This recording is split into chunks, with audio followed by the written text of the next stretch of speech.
So here's the latest. Biden's aides considered putting him in a, wait for it, wheelchair if he won re-election.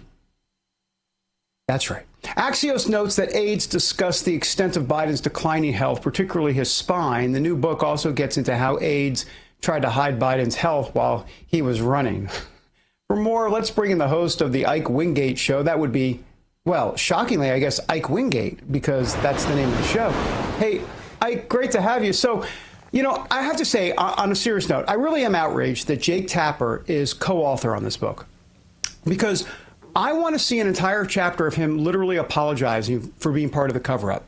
And also, the book he wrote with Axios's Alex Thompson says it's based on interviews with more than 200 people, mostly Democratic insiders with knowledge of the events that unfolded during the final 2 years of his presidency, and that all of the interviews took place after the 2024 election. So, Ike, let me get this straight. Basically, these 200 people or so are all liars, and they're part of the cover-up. Where is the accountability? As Gina continues to harp on the show, I'm stealing Gina's question and thunder. Where's the accountability?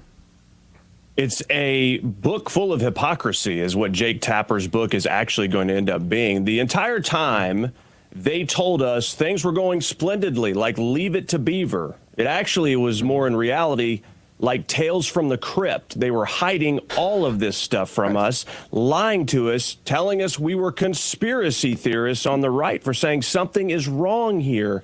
And I find it kind of shocking that his own doctor, Joe Biden's own doctor, was telling the family, hey, he is not going to live if you keep pushing him in this direction. And they just kept doubling down. And then the liberal media ran cover. And then, of course, the White House told us cheap fakes and deep fakes are what we were seeing when they were leading Joe Biden off the stage at that fundraiser where he couldn't even recognize George Clooney. So they have insulted our intelligence, told us to ignore our eyes and ears, and they've lied to us. And now Jake Tapper's trying to make money off of it. To me, that's the lowest of low. Jake Tapper making money off this when he was part of the cover-up, as you just discussed. I mean, I can't help but notice that they talked to like 200 people. And I can't help but think about, you know, we laugh about it every day on this show about how incompetent he was because we don't know what to do. We can't really cry on air. It's a bad look. But people died. You know, we have Afghanistan. We have how many angel moms and dads out there who died because exactly a direct result of the policy of this incompetent buffoon that we had to sit around and entertain as president for 4 years. Why is none of this treason? I feel like no one can explain this to me. Why is this not treason? Why is what Tapper just did not exposing him as someone who needs to be arrested here? I don't have a good answer for that. I mean, the reason really is just going to be he was president. And so, you know, we don't go after people that have been in elected office. But to me, unless you're Donald Trump, unless you're 200 people. Yeah, so go after the 200 people. But the bottom line is people died because he was there, and not one person is ever going to be slapped in jail for it. Not one person for covering it up for all those years. Forget the calling us crazy and gaslighting us. We're used to Democrats. We know what they do. This is what communists do. It's their game book. But I'm talking about the people that are dead because he was there.